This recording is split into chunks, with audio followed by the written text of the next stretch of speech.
Good Wednesday morning of the 21st week in Ordinary Time. I'm sloppy, I'm sorry. Today is let me just read it to you, okay? It's from the St. Paul's letter to the Thessalonians, one of the earliest of all the Christian documents. It might be the oldest, actually.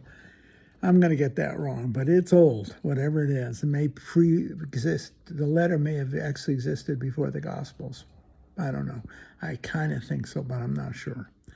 Anyway, here is it's instructions from St. Paul. He says, "We instruct you, brothers and sisters, in the name of the Lord Jesus Christ, to shun any brother who walks in a disorderly way, and not according to the tradition they've received from us." And of course, he means by walking in the people who have become heretical or who have rejected the core of the gospel. So the people who have become apostates. That's what he's talking about. And that was one of the earliest problems in the church, was apostasy, when fervent Christians turned against their own Christian faith, especially as they had to face the horrors of martyrdom.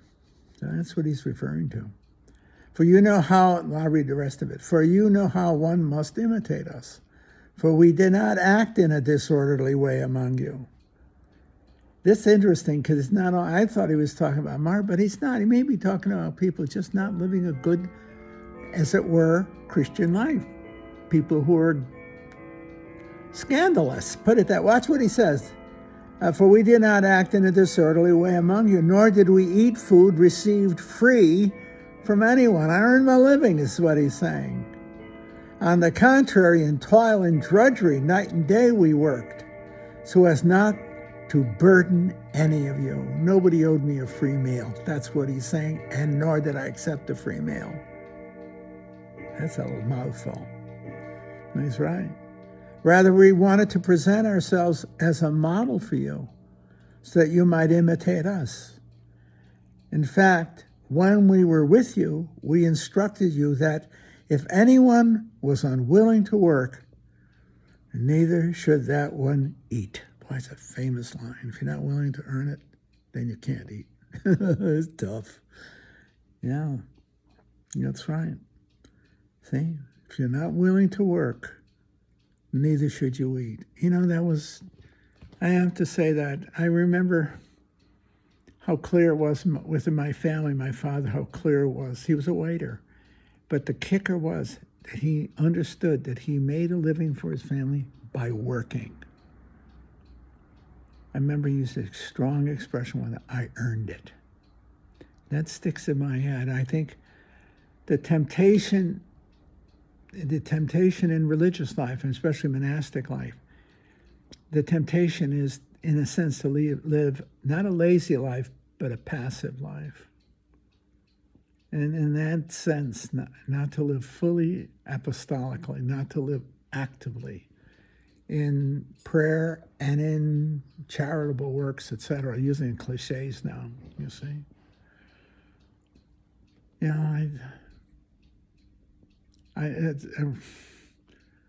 The guys in the order, for me, I saw how hard they worked. They worked in the priestly manners, of course. Many hours of confessions and preaching and doing what we were called to do in the service of the church. Even teachers within our monasteries, they trained us when we were students. I always thought about that. I always wanted to make a living. I think it was my father's influence. I never wanted to be a dependent. I wanted to always make a living. I wanted to always contribute. And I hope I have. In the 2 years after I was ordained, I did retreat work. And we worked all the time. Talk about commitments. We were doing 2 high school retreats a week. Those are 2.5 days, so that's a 5-day week. And it would loop into the weekend. So sometimes we would work a month in a row, every single day, without a break. And that wasn't me, there was 5 of us. That was a real work ethic. We served the Church of Maryland, the Church of Baltimore, very well in that regard. We're a startup, brand new retreat movement and retreat house retreat movement. I think we did well. I think we were committed to what we were doing. You know, and I have to say that I think, you have to, I say you have to pull your weight. And whatever you're doing, whatever your vocation is, you can't take it passively. You have to live an active life, whatever it may be. It could be anything from raising children to the physical work you do, the mental work you do. I think of that because I don't do physical work, but I work with my mind. I'm a teacher. I would like to think I'm a half-decent philosopher.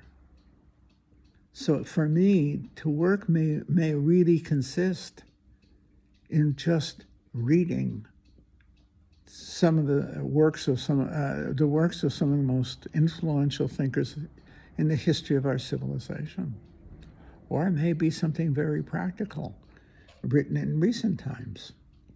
It's whatever my vocation calls me to do, and to learn, and within which to learn. See, learn from my doing, but also the reading, my colleagues, always to be in a learning curve, always, and to teach accordingly. So what I teach now, I couldn't have taught 10 years ago because I wouldn't have known it to teach it. And it could be a nuance, but that nuance is important. I learned. Sometimes I learn from the questions kids ask me in class. Sometimes I learn from the mistakes I make, and I see it reflected in my students, and where I'm not accurate enough or whatever it may be. We constantly need to earn our bread. I don't want to spend my life being a taker. I remember one of the old priests said one time, life owes me nothing. And that's the truth. I remember that line. Life owes me nothing. But what life does ask of me is to serve life. And that means the lives of those that Providence has given me, to serve the church, to serve the academic community. I always thought of my job as a chairman of the department. It was a job of service, not power, although I had a lot of power in the sense of influence after all those years, 28 years of chairing. I think I hold a record at SLU. Whatever. I always thought of my job as making my colleagues and my students richer, better, by making it possible for them to flourish. I tried always to make sure that my faculty especially were free to and supported in their research, their writing, their lecturing, and their teaching. I thought that's exactly what I was called to do. To be a chair was to make other faculty members richer, and in becoming richer, they enriched the lives of their students. They owed me nothing. I owed them to serve them well. That's, I think, why it lasted so long, 28 years. I don't know if it's the record or not, but it might be at St. Louis U. I had 9 years at Bellarmine. That's the way I think. I think of myself as waiting on a table like my father. I'm a waiter. I don't sit at the table. I wait on the table. I told you that line my father got off one time. I was in the Tivoli restaurant, passing through, and the Tivoli was one swanky restaurant. This was in the 60s. So I was still in student life, but I was passing through New Haven. So my mom said, go to the Tivoli, Dad, I'll give you a supper, dinner. So I went. And I said to I told you this story, I know I did. I said to him, Pop, why don't you sit down? He was waiting on me. He said, no, I'm a waiter. I stand at the table. And I think of the altar.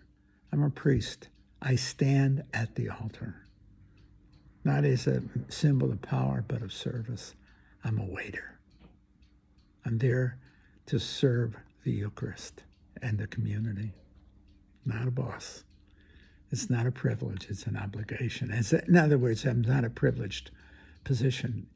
Unless you think of service as a privilege, and I do think it that way. I'm privileged to serve, but not be served. I think that's true.